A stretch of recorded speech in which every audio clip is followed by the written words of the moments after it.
Dakilang Diyos na makapangyarihan sa lahat. Panginoon, maraming salamat o Diyos. Nung nagdaang taon, kami Panginoon ay pong iningatan, pinagpala, binigyan ng kalusugan o Diyos. Kaya dalangin din po namin Lord, na sa oras na ito, itong year 2024, patuloy po naming maranasan ang iyong pabor sa pangalan ni Jesus. Amen. So sabi nga po, maraming salamat muli sa oras na ito at tayo binigyan ng Panginoon ng pagkakataon na makapag-share ng Word of God itong year 2024. So ang ating pong topic ngayon, mga kaibigan, kapatid, ang ating pamagat ng ating pag-usapan ngayon is about God surround us with His favor.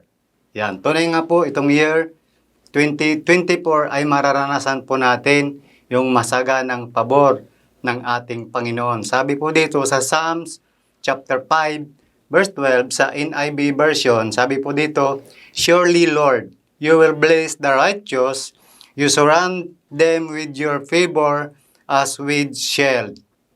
Sabi nga po ng Panginoon, sabi nga, ito po kasi yung sa pamilya namin, ito po yung ibinigay ni Lord na revelation. Ito po yung God surround us with favor in 2024. Kaya sa aming pamilya kasi, pagdating po ng January, meron na po kaming tinatawag na masterless, yung pinagpipray namin yung buong taon na gusto naming mangyari. Kaya ito yung binigay sa amin ni Lord na kanyang pangako sa Psalms chapter 5 verse 12. Nang sabi po dito, lahat daw po tayo ay pinapaikutan ng pabor ng Panginoon. At ang sabi niya, you will bless the righteous.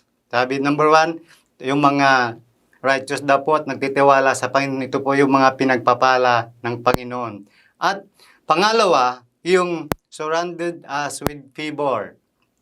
Ano bang ibig sabihin ng favor? Kahit saan daw po tayo pupunta, mararanasan po natin ang pabor ng Panginoon. At ang pangatlo yung shield. Yan. Ano ba ang purpose ng shield? Na sinabi po dito yung sanggalang, yung panangga.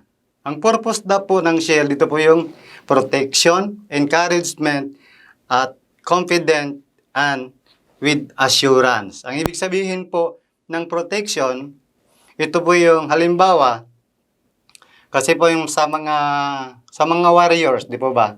Pag meron silang pananggalang na malakas yung loob nila na nasasabak sa labanan kasi mayroon silang tinatawag na shield, yung kalasag. Ayan. Ganon din po tayo bilang isang mananampalataya. Ano po yung ating kalasag? Ano po yung ating protection? Number 1 po na protection po natin yung ating panalangin. At saka yung word of encouragement ng Panginoon, yung katatagan. Dahil sabi nga po ng Panginoon sa Joshua chapter 1 verse 9, sabi doon, magpakatatag ka at ikaw ay aking sasamahan saan ka man pupunta. Ibig sabihin, itong year 2024, kasama po natin si Lord sa mga plano natin at sa mga tagumpay natin. At ang pangalawa, yung number 1, yung ang gamit po ng shield, ang purpose ng shield, yung kalasag, ito po yung protection. Pangalawa, yung encouragement. Diba, kung minsan, pag halimbawa, wala tayong protection, parang naduduwag po tayo, di po ba? Pero pag alam po natin na tayo po ay iniingatan at yung kalasag po natin, yung Word of God, sabi nga po ng Panginoon, if God is for us, who can be against us? Pagkasama daw po natin si Lord, walang makakapinsala po natin sa atin. At ang pangatlo po, yung confident. Yan. Pagkasama po natin ng Panginoon, mayroon tayong kapanatagan kahit saan po tayo hahayo. Kasi po, parang sa akin po kasi, parang nanghihina ako pag hindi ako humayo. Kaya kahit saang bundok naming pinupuntahan, ramdam po namin yung confident na tinatawag ng Panginoon do, dahil alam po namin na kasama po natin ang Panginoon. Kahit saan bundok kami pupunta, dahil pag taglay-taglay po natin yung Word of God, sabi nga, mayroon tayong kapanatagan, mayroon tayong protection. At ang pang-apat, yung kasiguraduhan na gamit ng ating kalasag, ito po yung pananggalang, ito po yung assurance na pag tayo po ay hahayo po, sigurado daw po na taglay-taglay po natin ang ating tagumpay. Yan. Amen po ba sa lahat ng mga nanonood sa iyong mga tahanan? At ano daw naman po yung pagpapala nating matanggap pag tayo po ay sabi nga, you surround with favor, love, protection. Yun po yung pangako ng Panginoon sa Psalms chapter 5, verse 12. Na kahit saan daw po tayo pupunta, ay kasakasama daw po natin, tayo po ay napapaikutan ng pabor ng Panginoon. Ano po ang pakiramdam nyo pag kayo po ay naglalakad at alam nyo po na protektado po tayo sa presensya ng Panginoon. Di po ba malakas ang loob natin? Na kahit sino po yung share natin, pwede po tayong mag-share. Alam niyo po na yung kapitbahay namin dati sa Murphy, hindi ko po makalimut-limutan dahil minsan sinihir niya sila sa amin, napuyat daw po sila sa kakukwento sa akin dahil tuwing pumupunta po ako sa bahay nila talagang hindi ako umuwi na hindi ko sila nashiran ng Word of God. At saka yung mga senior ko po doon, sila po ay mayroon katungkulan dyan sa Camp Aguinaldo. 2 major po yun. Sila po yung instructor ng parachuter.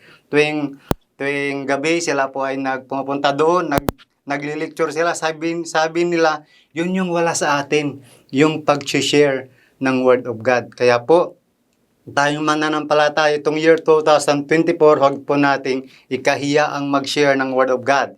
So, paano daw po natin i-apply yung favor ng Panginoon? Meron tayong 4 na kaparaanan para po natin may apply yung salita ng Panginoon para maranasan po natin yung favor niya. Yan. Kaya itong January pa lang, dapat ramdam na po natin yung favor, protection ng Panginoon at saka yung pagmamahal. Kaya itong January pa lang, ramdam na po natin. Amen po ba? So, ito po, napakagandang application po. Number 1, ay para maramdaman daw po natin yung pabor ng Panginoon, kailangan mayroon tayong goal. Yan. Ano ba yung goal ninyo sa itong year 2024? Lahat po tayo may plano na, di po ba? Kaya sa amin, itong January pa lang, nakalatag na po yung aming goal at yun po yung aming ipinagpipray. Kaya pagdating ng December, tinicheck na po namin kung ano po yung answered prayer. Kaya nung 2023, may mga bagay na hindi po tinugon ni Lord, pero marami naman po yung tinugon niya sa aming panalangin. So, number 1, para may apply na po natin yung pabor ng Panginoon, kailangan yung goal setting. Ano ba yung mga goal natin?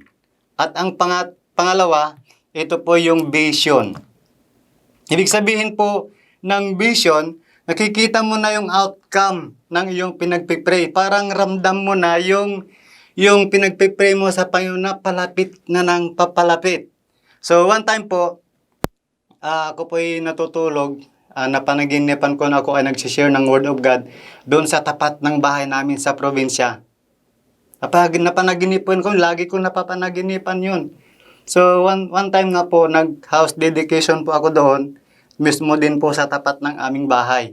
So, yung setting po nung panaginip ko yun, sa dami ng tao, tamang-tama po yung actual. Pinakita ni Lord yung actual. Doon ako nag-share sa labas ng bahay at saka totoo naman po na napakaraming tao. Sabi ko, Lord, ito na po yung parang nakita ko na sa vision na yung pag-share ko ng Word of God. Ito na po, parang pinakita ni Lord yung vision na papalapit na ng papalapit at ito nga po ay nangyari. Kaya yung vision po natin, parang abot kamay na po natin. Amen. At ang pangatlo po yung mission. Yan. Number 1, goal, vision, and mission. Pag meron na po tayong mission, ito po yung nagbibigay ng inspirasyon po natin. Hindi po mangyayari yung goal natin, hindi po mangyayari yung vision natin kung wala po tayong mission. At pang-apat ay figurasyon. Di, joke lang. At pang-apat po, ito po yung action. Take action. Sabi nga, faith without action is dead. Kailangan daw po, para makamtan po natin yung tatlo, yung goal, vision, at mission, kailangan daw po natin ang action. Amen po ba? So, para mag-materialize po daw po yung ating action, kailangan daw po natin yung Positive faith, positive action equals positive result. So, maraming salamat po mga kapatid sa iyong walang sawang pakikinig, panunood sa araw-araw na pagpapala. Kaya ako po naniniwala na mayroon kang napulot sa ating topic ngayon. Para po natin i-apply yung goal, yung favor ni Lord.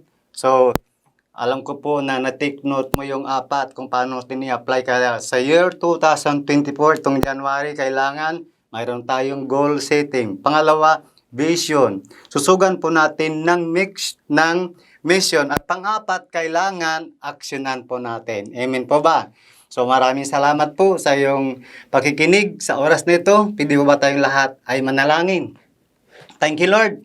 Panginoon, maraming salamat, O Diyos, itong January, Lord, sa oras na ito, year 2024, as you promise, Lord, in Psalms chapter 5, verse 12, Lord, na kami ay paikutan mo, Panginoon, ng iyong favor, Panginoon. Paikutan mo po kami, Panginoon, ng iyong pagmamahal, pag-ibig, at ang amin pong may apply, Lord, yung kalasag, Panginoon, sa year 2024, taglay-taglay po namin ang tagumpay na nanggagaling sa iyo. Hayaan mo nga po, Panginoon, ng iyong mga salita, amin pong napapakinggan ng bawat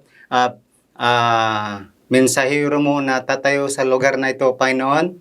Maraming salamat na ito ay hindi lamang mapakinggan, kundi ito ay aming may apply at aming pong may sapamuhay. Pagpalain mo, Lord, ang iyong mga salita, aming pong napakinggan sa oras na ito, sa pangalan ni Jesus. Amen. God bless po.